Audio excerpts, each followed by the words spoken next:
가슴, 흉부 손상 같은 경우에는 그 걱정, 염려가 더 클 수밖에 없을 것 같은데 위험성이 더 높지 않습니까? 흉부 안에는 심장과 폐에 중요한 장기가 있습니다. 그래서 여기에 상처를 입었을 때는 호흡 곤란이라든지 혈액 순환이 되지 않아서 환자가 급작스럽게 나빠질 경우가 있는데요. 보통 저희가 원인으로는 둔상이라든지 침투성 손상을 볼 수 있는데 최고로 많은 거는 교통사고가 많습니다. 네. 즉 핸들에 의한 손상이 되게 많고요. 근데 진단 시에는 뭐 촉진을 해본다든지 청진이나 이런 걸 해가지고 그 환자가 혹시나 기흉이나 혈육이나 갈비뼈 골절이 있는지를 이제 확인해 줍니다.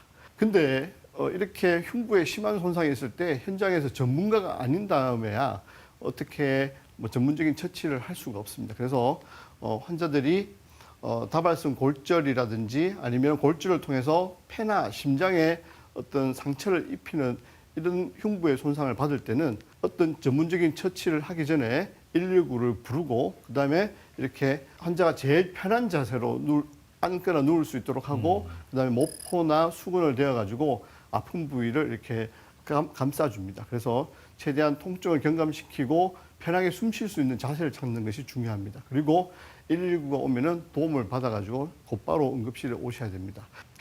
예, 그리고 이렇게 낙상이라든지 아니면은 조금 높은 곳에서 떨어진다든지 이렇게 해가지고 챙길 수 있는 척추 손상이 있습니다. 척추 손상은 단순한 경추, 즉 목뼈의 염자라 하더라도 환자가 자꾸 움직이거나 아니면은 과도한 액션을 취했을 때는 경추의 골절이나 전이가 나타날 수 있어서 결국에는 사지마비까지도 올 수 있는 그런 무서운 질환인데요. 목이라든지 아니면 척추에 어떤 손상을 받았다면은 2차적인 손상을 방지하는 것이 굉장히 중요합니다. 예를 한번 들어보겠습니다. 이 환자는 다이빙 선수입니다. 그 얕은 물에서 다이빙을 하다가 이마가 바닥에 부딪히면서 환자가 이제 물 속에서 나오지 않아서 이제 건져내가지고 보니까 사지에 마비가 있는 그런 상황이었어요. 그래서 그 환자에 대해서 저희가 엑스레이를 찍어보니까 엑스레이상 경추 6번에 이렇게 골절이 의심되는 요소가 이제 발견이 되었죠. 자, 이 환자 같은 경우에 저희가 척추, 즉 척수를 싸고 있는 뼈에 골절이 있기 때문에 우리 중추신경인 척수의 손상을 의심해가지고 MRI를 찍어봤습니다.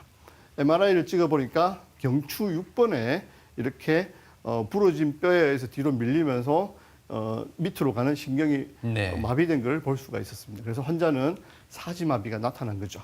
자, 그래서 이 환자는 빨리 옮겨가지고 누르는 척추를 빼내고 척수를 보호할 수 있는 수술을 해가지고 많이 호전된 상황으로 나타나고 있습니다. 그래서 이렇게 척추 손상에서 굉장히 중요한 거는 손상은 어쩔 수 없지만은 이런 손상에 의해서 2차적인 손상을 막는 것이 굉장히 중요하다고 볼 수 있습니다.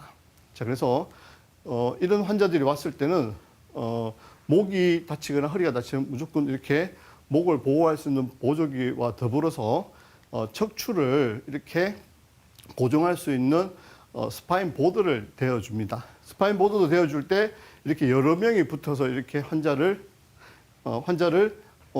옮기려고 하는 것은 통나무 굴리기법을 통해 가지고 환자의 척추를 고정시켜주기 위해서 그렇습니다. 그래서 보시면은 여러 명이 만지고 그다음에 여러 명이 들어서 보드를 대주고 보드를 놓고 또 이렇게 환자를 척추에 어떤 움직임이 없도록 하는 것이 굉장히 중요합니다.